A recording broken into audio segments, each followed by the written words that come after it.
Satoru Gojo is gone. At the end of the Shibuya incident, the strongest sorcerer alive was removed from the board. In an instant, the world of Jujutsu Kaisen fell into chaos. The balance was broken. And Season 3 will explore a world that must now live with the consequences. But before we dive into that dark future, we need to understand the man who defined the entire era. Who is Satoru Gojo? Why is he so powerful that an entire war was waged just to trap him? And what in his past made him the man he is today? This is everything you need to know about Satoru Gojo before Season 3. To understand Gojo, you must first understand his power. He isn't just strong in the way other sorcerers are. He is a walking one-man army. He is a bug in the system, a living paradox who breaks the very balance of the universe just by existing. The moment Satoru Gojo was born, the world changed. He was born with 2 cheat codes at once, a divine combination not seen in the Gojo clan for over 400 years. First, he has the 6 eyes. This is his operating system. It is not just good vision.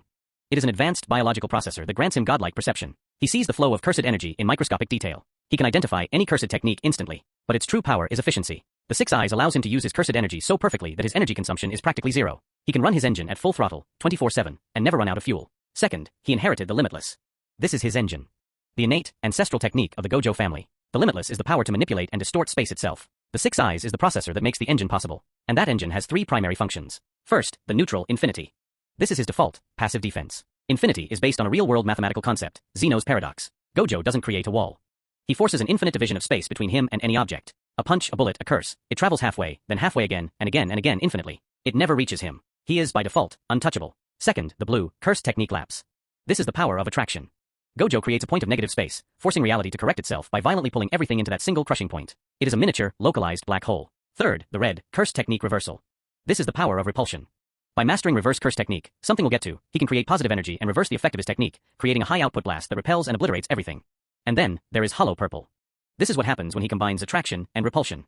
Blue and red. He smashes these 2 opposing infinities together to create a wave of pure conceptual erasure that annihilates everything in its path. This combination of an infinite engine, an untouchable defense, and 3 different forms of absolute offense makes him a living natural disaster. He is not a sorcerer. He is the standard. And that is why the villains could never beat him. Their only option was to trap him. But that is the legend. To understand the man, we have to go back. Before he was the strongest, he was just one of the strongest too. This is his 2nd year at Jujutsu High. This is Satoru Gojo at his most arrogant, his most reckless, and the last time he would ever be truly happy. Because he was with his one and only best friend, Suguru Geto. They were given a high-stakes mission, escort Riko Amanai, the star plasma vessel, to Jujutsu High, where she would merge with the immortal Tengen and reset the barriers of the Jujutsu world. But this mission was a failure, and it would haunt Gojo forever. They were hunted by a man who broke the entire system, Toji Fushiguro, the man with 0 cursed energy. A ghost in the system, invisible to the 6 eyes. And for the first time in his life, Satoru Gojo lost. Toji bypassed infinity with a cursed tool, outsmarted him, and stabbed him through the throat. But on the brink of death, something clicked.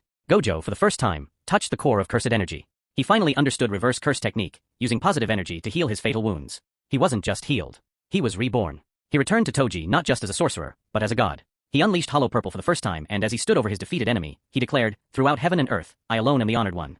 In that moment, he truly became the strongest. But in that moment, he lost the one person who could understand him. The mission was a failure. Riko Amanai was killed. And this failure created a schism between Gojo and Geto. Geto, disgusted by the monkeys, the non-sorcerers, who applauded Riko's death, could not accept the system they were dying to protect. Gojo could not save Riko. And Geto could not stay. Gojo's ascension to godhood was the very thing that began the rift that would cost him his best friend.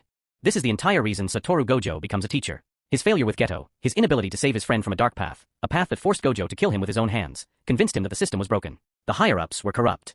He couldn't just kill them. That would create a vacuum. Instead, he had to reset the Jujutsu world. He had to foster a new, better, more powerful generation to replace the old. His students, Yuji Itadori, Megumi Fushiguro, Nobara Kujisaki, Yuto Okatsu, they are not just his pupils. They are his second chance. They are his purpose. So you have a man who is a god, but has the heart of a rebel. A man who is so powerful he single-handedly prevents the villains from acting. What do? You don't fight him. You trap him. The entire Shibuya incident, the death, the chaos, the mass-scale destruction, was an elaborate, horrifying, and brilliant trap with one single purpose, to hold Satoru Gojo's attention for 1 minute. Kinjaku, the true villain, wearing the body of Gojo's dead best friend, knew Gojo's weakness. It wasn't his power. It was his heart. First, they trapped him underground, surrounded by hundreds of terrified civilians. He couldn't use his domain expansion, his guaranteed win button, because it would instantly kill every non-sorcerer. His own humanity, his desire to protect the weak, forced him to hold back.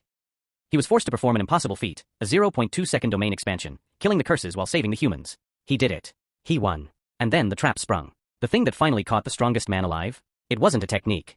It wasn't a curse. It was the face of Suguru Geto. The second he saw his dead best friend, standing and talking, his mind froze. The 6 eyes, which sees everything, told him it was Geto. His heart told him it was Geto. And for one single, tragic second, he hesitated. And that moment was all they needed. The prison realm opened. The trap was sprung. The invincible man was removed from the board. Satoru Gojo is off the board. The Limitless Man is now trapped in a box. His absence has broken the balance of the world. All the curses, all the ancient villains he single-handedly held at bay, are now free. Season 3 will show us the world that Gojo's students must now fight to save. His new generation, his grand experiment, is about to be tested in a trial by fire. Now you are ready for the Culling Game. Before you go, comment below with the one other character you need a lore in motion primer on before Season 3. Is it Kenjaku? Is it Yuta? Let me know. And if you're new here, subscribe to Justblueedits. The story is just getting started.